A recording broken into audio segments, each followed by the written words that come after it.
ناظرین، قارون حضرت موسیٰ علیہ السلام کے چچا یسہر کا بیٹا تھا۔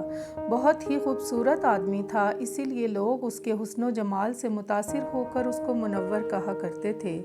اس کے ساتھ ساتھ اس میں یہ کمال بھی تھا کہ وہ بنی اسرائیل میں تورات کا بہت بڑا عالم اور بہت ہی ملنسار و بااخلاق انسان تھا، اور لوگ اس کا بہت ہی ادب و احترام کرتے تھے۔ لیکن بے شمار دولت اس کے ہاتھ میں آتے ہی اس کے حالات میں ایک دم تغیر پیدا ہو گیا، اور وہ سامری کی طرح منافق ہو کر حضرت موسیٰ علیہ السلام کا بہت بڑا دشمن ہو گیا۔ بسم اللہ الرحمن الرحیم۔ اسلامی بندھن میں بندھے بہنوں اور بھائیوں، السلام علیکم۔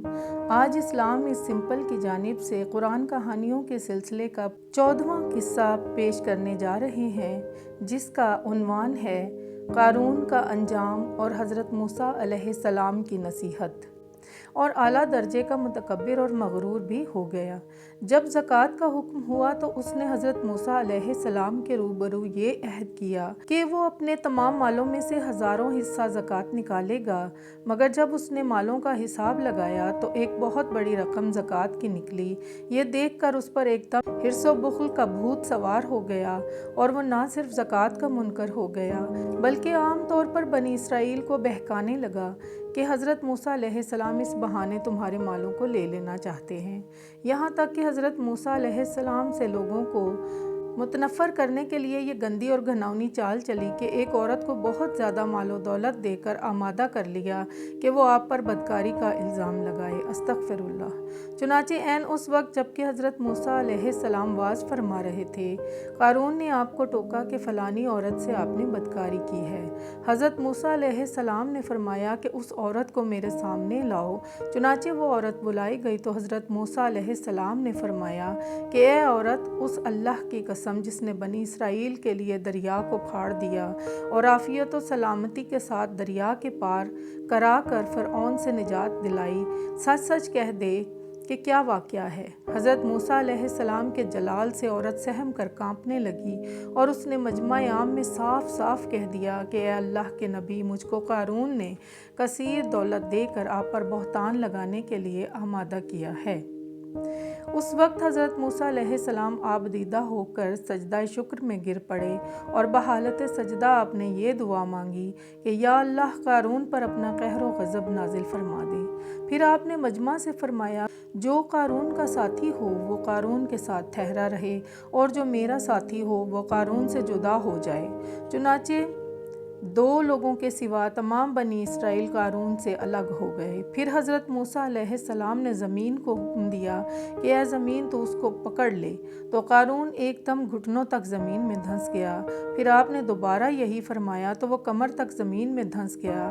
یہ دیکھ کر قارون رونے اور بلبلانے لگا اور قرابت اور رشتہ داری کا واسطہ دینے لگا، مگر آپ نے کوئی محبت نہ فرمائی، یہاں تک کہ وہ بالکل زمین میں دھنس گیا۔ 2 منحوس آدمی جو قارون کے ساتھی تھے لوگوں سے کہنے لگے کہ حضرت موسیٰ نے قارون کو اس لیے دھنسا دیا تاکہ قارون کے مکان اور اس کے خزانوں پر خود قبضہ کر لیں۔ تو آپ نے اللہ سے دعا مانگی کہ قارون کا مکان اور خزانہ بھی زمین میں دھنس جائے۔ چنانچہ قارون کا مکان جو سونے کا تھا اور اس کا سارا خزانہ سبھی زمین میں دھنس گئے۔ ناظرین، حضرت موسیٰ علیہ السلام نے قارون کو جو نصیحت فرمائی وہ یہ ہے کہ جس کو قرآن مجید نے بیان فرمایا ہے، اسی خیر خواہی والی نصیحت کو سن کر قارون حضرت موسیٰ علیہ السلام کا دشمن ہو گیا۔ غور کیجئے کتنی مخلصانہ اور کس قدر پیاری نصیحت ہے جو حضرت موسیٰ علیہ السلام کے ساتھ ساتھ ساری قوم قارون کو سناتی ہے۔ سورہ القصص رکوع 8 پارہ 20۔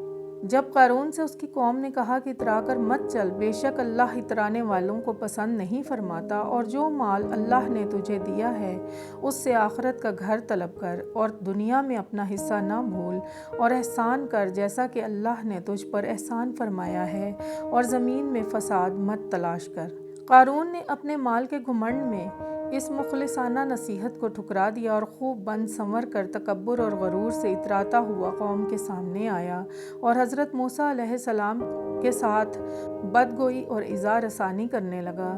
اس کا نتیجہ کیا ہوا، اس کو قرآن کریم کی زبانی سنیے اور خدا کی اس قاہرانہ گرفت پر خوف الہی سے تھراتے رہیے۔ قارون زمین میں کیسے دھنس گیا۔ سورہ القصص رکوع 8 پارہ 20۔ تو ہم نے اس کو اور اس کے گھر کو زمین میں دھنسا دیا، تو اس کے پاس کوئی جماعت نہ تھی کہ اللہ کے عذاب سے بچانے میں اس کی مدد کرتی، اور وہ کوئی بدلہ نہ لے سکا۔ یہ عبرتناک واقعہ ہمیں یہ درس دیتا ہے کہ اگر اللہ تعالیٰ مال و دولت عطا فرمائے تو اس فرض کو لازم جانیے کہ اپنے اموال کی زکوٰۃ ادا کرتے رہیں۔ اپنے مال و دولت پر غرور و گھمنڈ کر کے نہ اترائے، کیونکہ اللہ تعالیٰ ہی دولت دیتا ہے اور جب چاہے پل بھر میں دولت چھین بھی لیتا ہے۔ ہر وقت اس کا دھیان رکھتے ہوئے تواضع اور انکساری کی عادت رکھیے، اور ہرگز کبھی انبیاء و اولیاء اور صالحین کی اظہار ثانی و بدگوئی نہ کریں کہ ان مقبولان بارگاہ الہی کی دعا اور بد دعا سے وہ ہو جایا کرتا ہے جس کا لوگ تصور اور خیال بھی نہیں کر سکتے۔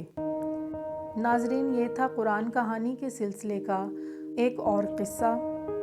آپ ہمارے چینل کو سبسکرائب کیجئے تاکہ آنے والی نسلوں تک قرآن کہانی کی یہ خوبصورت کہانیاں پہنچتی رہیں اور وہ اس سے ہدایت پاتے رہیں۔ اللہ تعالی ہم سب کو ہدایت کے راستے پر چلائے۔ ناظرین، اجازت دیجیے گا۔ اللہ حافظ۔ السلام علیکم ورحمۃ اللہ وبرکاتہ۔